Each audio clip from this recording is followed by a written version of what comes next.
Hi. I have been a mom for a year and I want to talk about it. And your usual disclaimer, we're going to be talking about some subjects, topics. This is just my experience, things that I believe for myself and for my own family.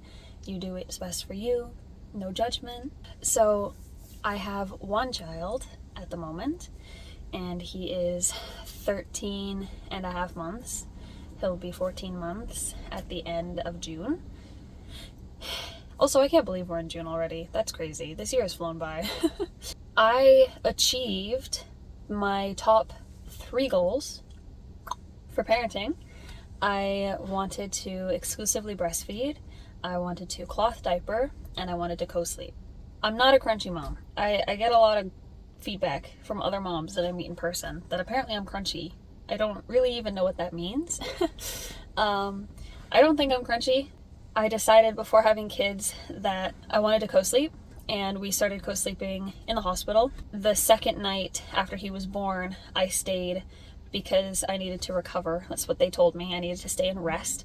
And the nurse, I had a bad nurse. I had a bad experience at the hospital, but I had a particularly bad nurse that night. And she was just really mean and very unpleasant. And she came in and woke me up every hour and tried to force me to feed the baby, who was not hungry. He was sleeping. She insisted he wanted to cluster feed. He didn't cluster feed until he was like a week or 2 old. She had come in at one point in the night and woken him up and handed him to me. And I tried to get him to latch, and he was not interested. He did not want to eat. And she had told me to press the call button to call her to come back and put him back in the bassinet because I couldn't get out of bed. I actually had ended up getting out of bed and crawling to the bathroom to go pee because I did not want that nurse to come and bother me again. So I didn't call her. I just got him settled in a safe position and I went to sleep. I put my headphones back in and we slept. And we slept very well, and he nursed no problem when he was hungry.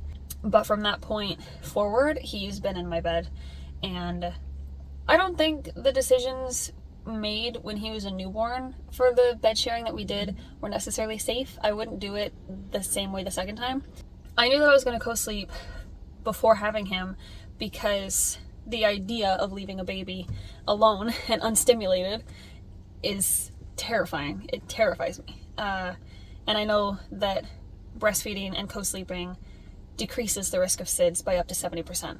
So as long as it's done safely, the risks are very minimal, and there were some risks because of the duvet.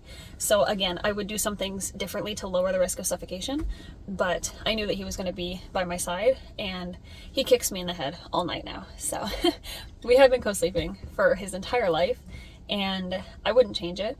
I don't think I would sleep better if he was in the other room. I'd be too worried about him. And putting him in his own crib would just complicate matters because he was still breastfeeding. He still breastfeeds. So that was not for us. Crib sleeping was not for us. He naps on me still. He does not nap independently unless he's in his car seat like he is right now. Exclusively breastfeeding was something that was very important to me prior to having my baby. I refuse to formula feed. Absolutely no exceptions. Not even an option. I'm not discussing it here, but it's an absolute no-go for me. It's not an option. And breastfeeding is really hard. It's super, super hard. And it was painful and uncomfortable and exhausting, and I hated it. I really hated it. I had the opposite problem that most moms have. I had an oversupply, and the pain the day that my milk came in was the worst pain I have ever felt in my life. It was worse than labor, worse than childbirth, worse than the recovery from a traumatic birth. I had severe cervical tearing all the way out. It was horrible. They stitched for like 5 hours, and I don't know how many stitches there were because they didn't count.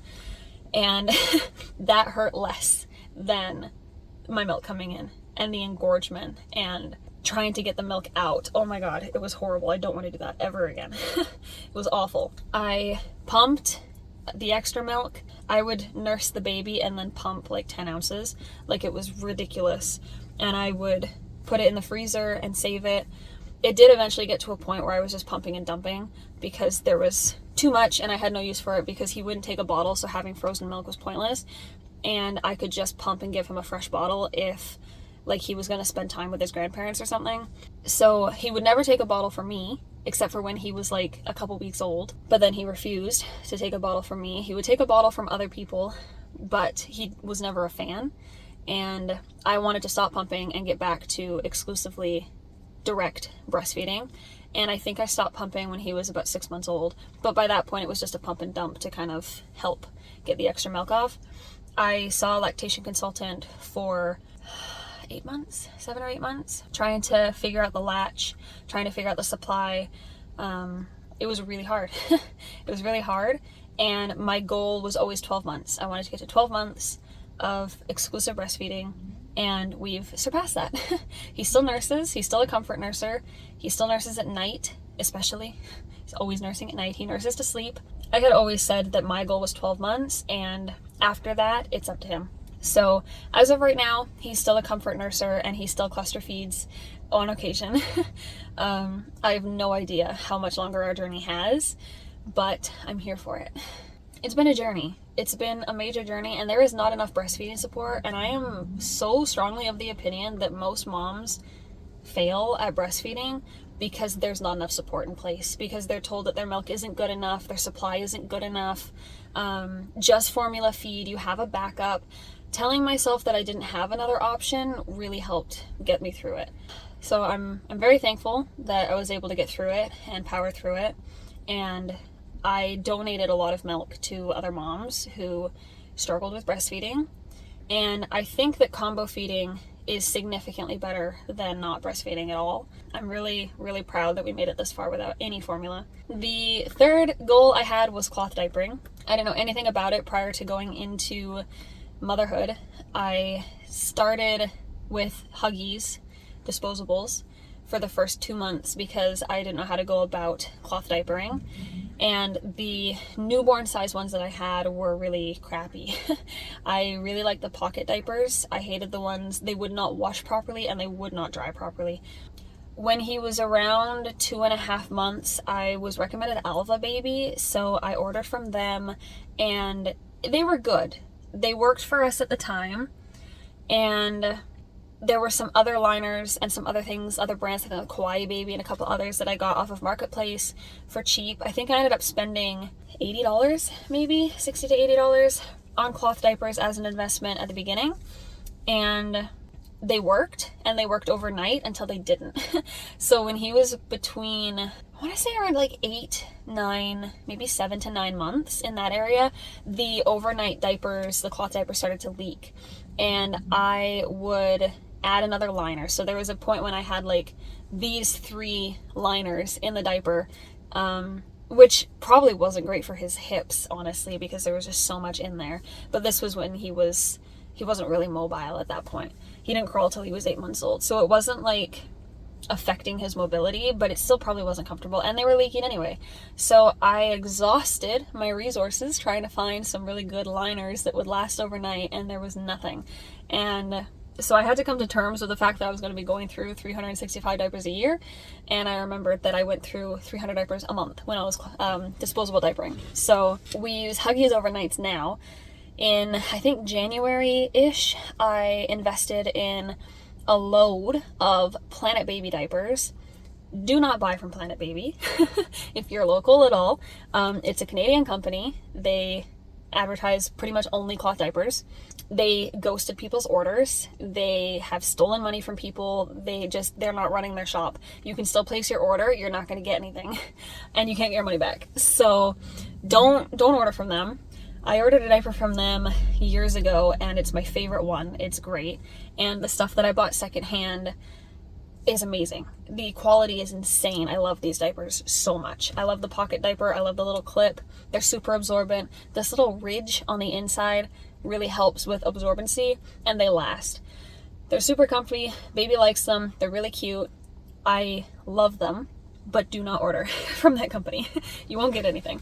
So we've been using, like I said, we've been using Huggies overnights, cloth during the day, and in the sense of traveling and camping and all that stuff, I still swear by cloth diapers, because I took Huggies for our first camping trip, and they were so frustrating, and everything sticks to them, like all the dirt and everything. I hated it. I decided to switch to cloth diapering because of the garbage. cost aside, because disposable diapers are expensive, it was the garbage.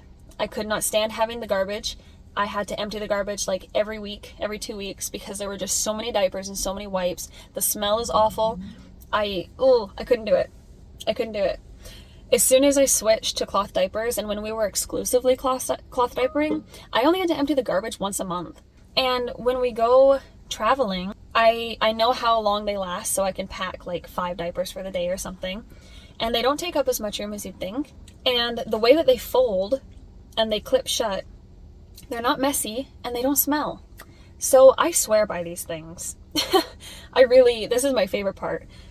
I thought it was going to be really difficult with laundry and maintenance, but it isn't. We don't do any more laundry than I did before. It's just, it hasn't been inconvenient at all. It's been really nice. And the lack of garbage and the lack of, oh my God, I'm out of diapers, I need to go to the store.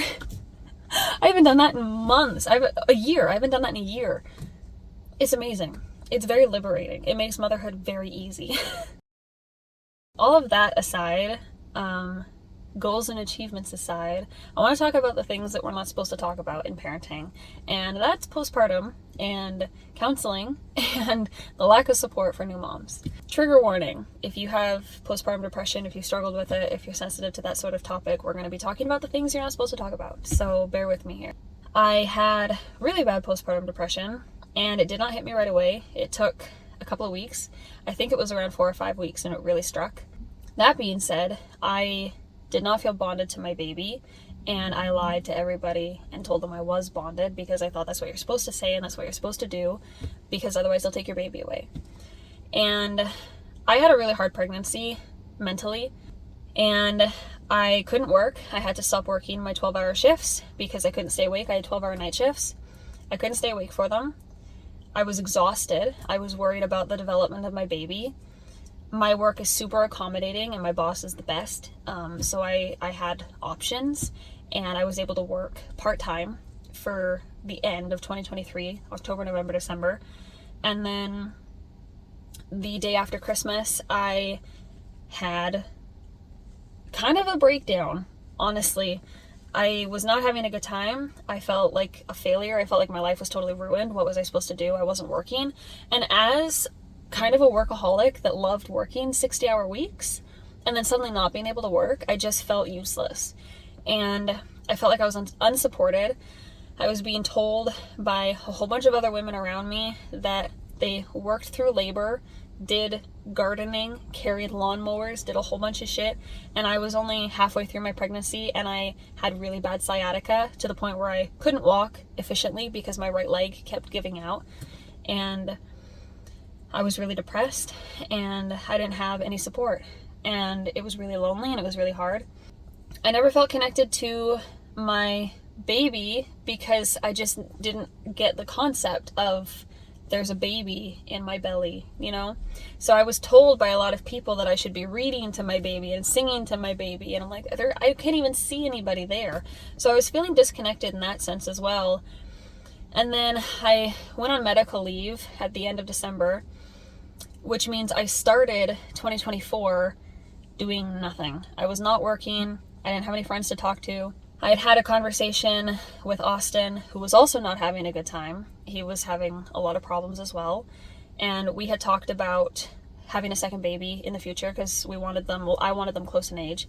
And he was on board for that as well. There were just some kinks to kind of work out. We had a really good conversation, but he was having a hard time and I was having a hard time, so we weren't really communicating super clearly because I couldn't take on his load when I was dealing with my own load.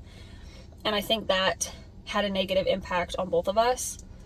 And that was a month before he died. And then when I found out that he died, I didn't process it, I don't think. I tried not to think about it, and then I was angry, and I think I stayed angry for a very long time. I think sometimes I still am. Honestly, it still creeps in there. And I think I was mostly grieving for his mom and for the baby that he'd never get to meet because he made a bad decision. And I don't say that to play down what happened, and I don't want to get too personal because it's not my story to tell. But he made not great choices, and I was really angry about that because he left his mom and he left our baby. He died in February. March was really hard for me physically, and then April was threatened preterm labor and stress with the midwife and firing the doulas and a traumatic birth, a really bad birth experience. So there were a lot of things, and then the postpartum depression hit, and I didn't know what to do. I didn't have anybody, and then that friend that I made a video about, we stopped talking. We had a big falling out because this person was not there for me at all, and I felt really disconnected from my other friends that I thought were good friends that cared about me, because they were not there either, except for Helena. I love you, Helena. You're the bestest. Helena has always been there. She checked in daily and still checks in daily, and I really appreciate that. I love her so much. Ada has actually also been very supportive. As someone who was worried that having children would affect friendships, she's really been nice, and she said some really nice things, and I'm really, really thankful for that. It was really hard, and I had really bad intrusive thoughts and scary thoughts and bad dreams about hurting the baby. I was terrified of dropping him down the stairs, even though I never took him on the stairs, but I told people that I didn't want them carrying him up and down the stairs, and then, my abuser would roll her eyes and mock me for it, which I'm sure she would deny up and down, but that happened a few times. I was told specifically by the healthcare professionals that I was talking to about my postpartum. They said that if you're feeling really overwhelmed, if you're thinking of shaking the baby, if you're thinking about hurting somebody or yourself, put the baby in a safe place, in a crib, on the floor, whatever, and leave the house for 10 minutes. And I did that. I did that a few times. I would put him down and I'd leave when I needed to. I didn't get any support. I was shamed for it. I was really... my abuser especially made comments about how I abandoned him. Oh, did she abandon him again? You do what you're supposed to do, and it's not right. So it was really hard, and I knew that I didn't have anybody in my corner. I was really sensitive and afraid, and I felt like with him, things needed to be a certain way. Not in an OCD kind of way, but just I just needed trust, and I didn't trust anybody. So that was really hard. I had a hard time leaving him anywhere or going anywhere. I started to go to counseling again, and every counselor that I talked to failed me. I was lectured for things I should not have been lectured for. Words were put in my mouth and other things were twisted. I spoke to a psychiatrist at the Women's Hospital in Vancouver, which was a huge mistake because that bitch didn't listen to a word that I said. And reading the report that she made, this is why people don't ask for help, and this is why I don't feel comfortable asking for help, and why I specifically told her I never had a good experience with psychiatrists because they don't listen. Literally, one of the things that she said in the reports was that I had multiple visible tattoos all over my chest, and that I got tattoos to self-harm. I never said that, and this is my chest tattoo. It's a dog memorial for my dog that died. The tattoos that I have on my arms are meaningful. They all have a meaning. It's not like I just went and got tattoos. And also, I think it's a great thing. If people want to get tattoos instead of hurting themselves, go for it. It's artsy. It's cool. I don't know why tattoos are villainized so much nowadays. That being said, I did not get my tattoos to self-harm, but now that's permanently on my record. So thanks, Dr. Ryan, you evil bitch. The whole thing made me look like a wacko. And so many things in that report I never said and never talked about. And it was really off-putting. And I stopped asking for help after that because I'm this is exactly what I'm saying. People are not listening. I'm not getting any help. I'm telling her that I'm feeling stressed and I'm feeling overwhelmed and I'm not feeling confident in being a mom and I don't have any support and I'm having a hard time. And she's saying I have an eating disorder and trying to send me off to see a nutritionist. Because I told her I don't like food. I don't enjoy eating. I eat plenty of food, and I'm a very healthy weight and a very healthy person.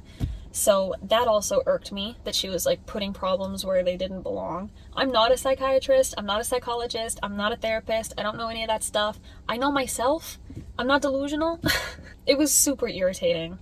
And I don't think there's enough support in place for new moms or people dealing with postpartum depression. I went to see a counselor in January this year to talk about some things that I was starting to process better. And one of those things was that I was angry with Austin for making the decision that he made. And I got lectured for 45 minutes about how addiction is a disease and we need to be understanding and it's not a choice. Addiction is a natural consequence to a bad decision. I don't know why people choose to take substance of any kind. I don't know why people smoke. I don't know why people drink. I'm not a psychologist. I don't know why people make the choices that they make. And I don't think people should be shamed for the decisions that they make when they're depressed or going through a traumatic event. That being said, there are natural consequences to things. If you choose to drink and drive and you kill somebody, that's murder, in my opinion. You chose to do something that you knew was going to have bad consequences. And I don't say it to degrade or downplay what happened, but at the same time, I think being told that my process of grief was invalid.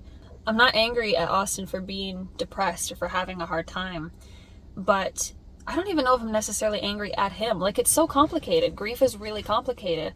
But I was really angry at the fact that he made a bad decision that cost him his life, and he had a negative impact on people by doing so. And now Teddy is never going to get to meet his father, and his mom is missing out on the lot. And it's really complicated for me, and it's been hard to process, and I thought that talking to a professional would help me work through that, and instead I was just told that addiction is a disease, which I just so strongly disagree with. And that being said, Austin was not an addict, and I'm pretty sure all he did was take weed that had something else in it. I'm very strongly against the use of weed as well. Drugs are drugs, in my opinion. I'm not trying to make him out to seem like some druggy or something. It wasn't like that. It was an accident, and he didn't intend to take anything bad. Like I said, it's still a natural consequence, and I think it would be the same if I had a bad night and I decided to chug a bottle of whiskey and died from it. That's me making a very bad decision that's going to have negative impacts on people, and those people have every right to be angry about it. It's just been hard to process, and that anger doesn't replace the love or the care or the gratitude for the fact that I have this child, and this child is the most important thing to me. It's been really complex, and that was something I had to deal with through the end of my pregnancy, through my postpartum, and now as a mom, and something I'm going to have to deal with forever, and something I have to talk about with Teddy, and it's hard. It's a really hard thing to process. It's a hard thing to think about, and I went through a lot of steps to ensure that I found the right person to have a baby with, and he's an angel. Austin's perfect. There's no one else in the world I think I'd rather have kids with, and yet shit happens. None of this is coming from a place of anger. I'm just talking about it because I think a lot of times we're not allowed to talk about grief and how natural it is and the stages of grief. It's been a really hard year. And the other thing that I've dealt with a lot is opinions from other moms. The most ridiculous amount of negativity. I have heard from a handful of moms that if you don't have children, you can't have an opinion on parenthood. And I wholeheartedly believe that that stems from insecurity, because everybody has opinions on everything. And in my experience, people without children who have given me advice or feedback are so much more humane and understanding and informed than other parents who think they're doing it better, or they have more experience because they have more children or their children are older. I've only ever gotten shit from other parents. Whereas my friends who don't have kids, they see me as a person and they see my children as people. I really like being a mom, and it's really hard. Somebody has been in a screaming phase lately. I'll just scream like a banshee for no reason, and it's awful and it's overwhelming. I keep hearing anytime I complain about anything that he's doing, this phase that he's in, this milestone that he's reached, something that's bothering me. Oh, just wait. Wait till he's 2. Wait till he's 3. Wait till he's a teenager. It gets worse. It gets harder. Why are we so negative? Like, you'd think that the majority of parents don't actually want to be parents with the way that they talk about their children and how horrible being a parent is. I don't get on with other moms, typically. Not just because of different parenting styles, just because I don't think I'm sensitive to opinions at all. I think people have had opinions on anything that I do parenting wise, but I'm not insecure in the decisions that I make as a mom. So when people say things like, there was so many people when I talk about how I'm still breastfeeding and he still breastfeeds like every 2 to 3 hours around the clock, the feedback is always, oh my God, that's horrible. I would be miserable. But then if I say anything about being against formula feeding, why is there such a double standard? Like, it's crazy. I get so much flack for things that I do, and I'm like, okay, whatever, you don't have to do it. That's fine. If I have an opinion on the way that someone else is parenting, oh my God, I get shunned and shamed. It's a weird thing. It's been a really weird experience. I went to this one mom group walk thing, and they were defending the cry it out method and talking about the cry it out method, which is abuse. It's just child abuse. A lot of these parents, I don't fit in the mom community. And I don't mean this as I'm so quirky, I'm so different. It's not about that. It's lonely and isolating, but I'm not going to put away my parenting values to fit in with a crowd. It's been a weird year. It's been a year of learning. It's been a very isolating year. I'm trying to do the best that I can with what I have, which isn't very much. I don't have very much. It's been a very hard time. I'm trying to hold on to the people that are there for me, who support me as a person. I want to have a good relationship with my adult child because that is going to be the longest segment of our relationship. And I'm not raising a child, I'm raising a human, like an adult. So I'm working very hard on that. And these early years are critical. The first 2 to 5 years, the brain develops more than it does in your entire life. So I'm trying really hard to stay level-headed, not be a yelling mom, not be a screen mom, not doing anything that's going to really harm his overall development, because these years are critical. It's going to get harder and it's going to get easier, and I'm excited for all the phases to come, because being a mom is not just having a cute little baby. It's having an individual, independent person. And I want him to have that independence and that individuality. And I want him to believe in himself and trust his footing. And I want him to fail and figure things out and give up sometimes and find a new path and everything that comes with being human. He doesn't have to be perfect. He doesn't have to be successful by my definition. I want him to do something that makes him happy. I want to set him up with a good future. There's a lot of work that goes into raising a person, and I have not sugarcoated that for myself. I've not glossed over that. It was something I thought about a lot before having kids. It's a lot of work. It's exhausting, and it's 24/7. And I rarely get to shower alone, but it's worth it, and I really love it. And people think I'm crazy for that, for prioritizing my kid over me within reason. If I'm in a crisis, obviously I'll put myself first. But day-to-day life, it's not about me. This is his childhood. This is really important for him. And I didn't get a childhood.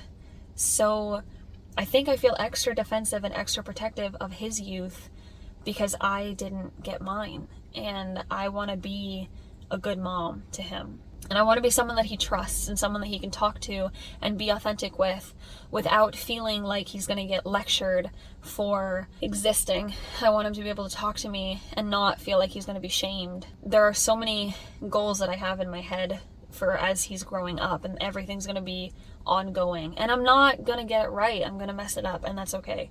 But this first year has been very humbling, and it's been a huge learning experience. And I don't recognize myself a year ago at all when I look back at videos and pictures of me as a new mom with a baby that I didn't recognize. Knowing how dangerous my postpartum situation was, and knowing that I didn't have any support, and knowing the things that I was thinking and not being able to talk to anybody about it, I can't believe we made it through. And I'm really glad that we did, because I look at this kid now and my heart flutters. Like, I love him so much.